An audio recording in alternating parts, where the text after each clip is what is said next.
जरंगे इतकं निसाक आहे की त्यानं स्टेजवर माझ्या आयुष्यात बघलं नाही की मी की नाही पॅन्टमध्ये म्हणून त्यानं पॅन्ट वर करून दाखवली. त्यानं चड्डी काढून म्हणजे ते काय पॅन्ट काढून हे पिवळं प्रतीक नसून हे पिवळं जे आहे काहीतरी लागल्याचं आहे हे दर्शवणारं एवढं तुम्हाला सांगतो बरबटलेलं आहे ते. संजय लाखे पाटील परत एकदा पुढं असं म्हणतात आरोप करताना ड्राफ्ट एकंदरीत हा जो आरक्षणाच्या संदर्भात होता किंवा जे राधाकृष्ण विखे पाटील माहिती घेऊन गेले होते किंवा एकंदरीत ड्राफ्ट घेऊन देतो तो सर्वात अगोदर यांनाच माहिती होता जरांगेंना, असा त्यांचा आरोप आहे. त्यांचं म्हणणं असं आहे मनोज जरांगे आंदोलनातून स्वतःची बुवाबाजी चालवतात, त्यांना स्वतः पुढून कॅमेरा जायला नको असं वाटतं. मराठा समाजातील घटनात्मक आवाज आणि अभ्यास असलेल्या लोकांना टार्गेट करण्याचं काम ते सूत्र पद्धतीने करतात.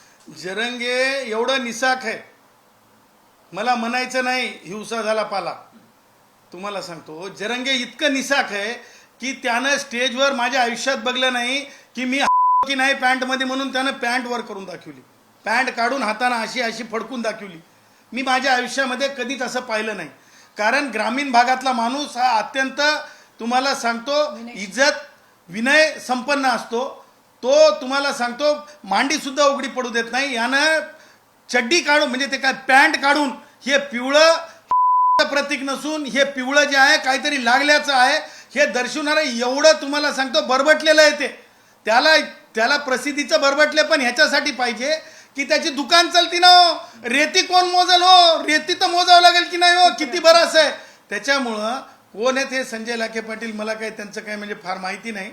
अननोन माझ्यासाठी माणूस आहे आणि ते मला असं वाटतं की ते आपसातल्या लिडरशिपचं एकूण भांडण असेल, त्या छोट्या लोकांच्या भांडणात मला पडायचं नाही. परंतु ज्या प्रकारे राधाकृष्ण विखे पाटलांची भूमिका आहे ही वादित आहे.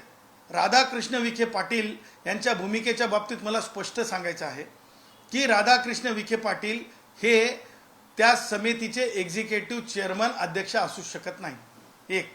दोन, राधाकृष्ण विखे पाटील हे मंत्री म्हणून स्थिर स्थावर राहू शकतात का, असा सुद्धा माझा मुद्दा आहे. त्याचं कारण आहे की ज्या प्रकारे राधाकृष्ण विखे पाटीलवर गुन्हा दाखल म्हणजे क्रिमिनल प्रॉसिक्युशन झालं, अत्यंत गंभीर प्रकारचे गुन्हे आहेत. म्हणजे काय म्हणतो त्याला आपण कर्ज वितरण योग्य बोगस अशा प्रकारचं, त्याचबरोबर त्या सगळ्या म्हणजे याला कशा प्रकारे बोगस पद्धतीने ॲडजस्ट केलं, सेटल केलं किंवा जे काही आर्थिक प्रकरण आहे अर्थकारणावरलं फसवणूक म्हणून ह्या सगळ्या बाबी न्यायालयाने जे आहेत नोंदित केलेल्या आहेत आणि FIR झालेला आहे.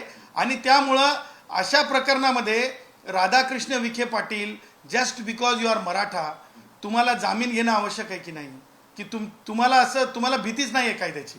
त्याच्यानंतर राधाकृष्ण विखे पाटील, मला दुसरा उपप्रश्न आहे त्याच्यामध्ये, राधाकृष्ण विखे पाटील जर एक न्याय ज्या प्रकारे स्टॅलिन बालाजीच्या प्रकरणात साऊथमधल्या एका मंत्र्याच्या बाबतीमध्ये स्पष्ट आहे की त्या मंत्र्याला माननीय सर्वोच्च न्यायालयाने माननीय न्यायमूर्ती ओक ज्यावेळेस सर्वोच्च न्यायालयात होते त्यांनी स्पष्टपणे त्यांच्या पॅरेग्राफ नंबर 5 आणि 6 मध्ये नमूद केलेलं आहे की तुम्ही आता isakal.com आहे देशातील नंबर 1 ची मराठी न्यूज वेबसाईट. प्रत्येक अपडेटसाठी isakal.com ला नक्की भेट द्या. हे म्हणताय की म्हणजे तुम्ही राजीनामा दिलेला आहे म्हणून तुम्ही जामिनीस पात्र आहात, कारण तेही मंत्री होते, अशाच प्रकारचा पैशाचं प्रकरण होतं आणि मग तुम्ही पुढेही पॉवरफुल पोझिशनला बसणार नाहीत ज्याच्यामुळे इव्हिडन्स धोक्यात येणार नाहीत म्हणून तुम्हाला लिबर्टीच्या बाबतीत विचार सर्वोच्च न्यायालयाने केलेला आहे. त्याच प्रकारे तुम्हाला सांगतो का ती सबब म्हणजे मंत्रिपदावरून पायउतार होण्याची किंवा एक्झिक्युटिव्ह पोझिशनवरच न जाण्याची म्हणजे कुणाला राधाकृष्ण विखे पाटलाला लागू होत नाही का, कारण त्यांचे पैसेवाले आहेत, कारण ते काँग्रेसी लाईनमधून आलेले आहेत, कारण त्यांच्याकडे म्हणजे खूप साधन सामुग्री आहे, कारण ते मराठा आहेत, कारण ते मसल पॉवरवाले आहेत.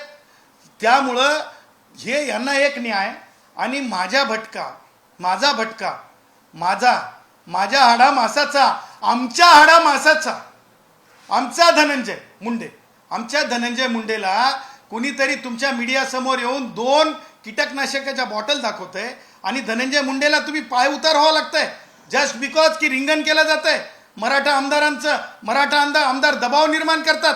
त्याच उलट भुजबळ साहेबांना सुद्धा तशाच प्रकारे पाय उतार करायला लावतात. म्हणजे मराठ्यांच्या बाबतीत किती गंभीर गुन्हा झाला, त्यांचे आमदार जास्त, मंत्री जास्त, म्हणून त्यांना पाय उतार व्हावं लागत नाही, त्यांना सर्वोच्च न्यायालयाचे निकष लागू पडत नाहीत. आणि निकष कोणाला लागू पडतात? मग ते माळी समाजाला लागू पडतील, मग ते वंजारी समाजाला लागू पडतील, मग ते धनगर समाजाला लागू पडतील, यांना लागू पडतील. आता गॅझेटरच्या बाबतीत आहे तसंच आहे. म्हणजे मराठ्यांना गॅझेटर लागू आणि मग भटक्या विमुक्तांना गॅझेटर लागू नाही. म्हणजे त्यांची काळजी नाही का? हे सगळं तुम्हाला सांगतो एक कुभांडित आहे. तुम्हाला सांगतो त्याच्यामुळे जी वादित भूमिका आहे, मग न्यायमूर्ती संदीप शिंदेची असेल किंवा यांची असेल, कुणाची, राधाकृष्ण विखे पाटलाची, माननीय न्यायमूर्ती संदीप शिंदेने तरी जाहीर करावं ते मागासआयोग नाहीत म्हणून. त्यांच्या नोंदींच्या आधारे त्यांना आरक्षण देण्यात आलं, म्हणजे द्या म्हणून शिफारस केली शासनानं GR काढून. ह्याच्यापेक्षा दुर्दैवी काय असू शकते? आणि त्याच्या पुढची अत्यंत गंभीर गोष्ट मला सांगा, राधाकृष्ण विखे पाटील, तुम्ही जरंग्याच्या प्रकरणामध्ये समाज कल्याण मंत्री नसताना सुद्धा बडेजाव करून घेता. म्हणजे जातीवर आधारित काम करायचं का की मंत्रालयावर आधारित काम करायचं? राधाकृष्ण, तुम्हाला बोलावं लागेल, प्रश्न विचारले जातील. आणि म्हणून मला तुम्हाला हे विचारायचं आहे की ज्या प्रकारे अहिल्यानगर जिल्ह्यामध्ये एका मागासवर्गीय मंदिरामध्ये सेवा करणाऱ्या अनुसूचित जातीच्या माणसाचं मुंडकं कापलं आणि तो पुजारी होता मराठा समाजाचा, त्याच्या घरच्या लेकराला नोकरी देण्याची तुम्हाला दृष्टी तुमच्या डोक्यात पडली नाही? ही कोणती दळभद्री विचार आहे?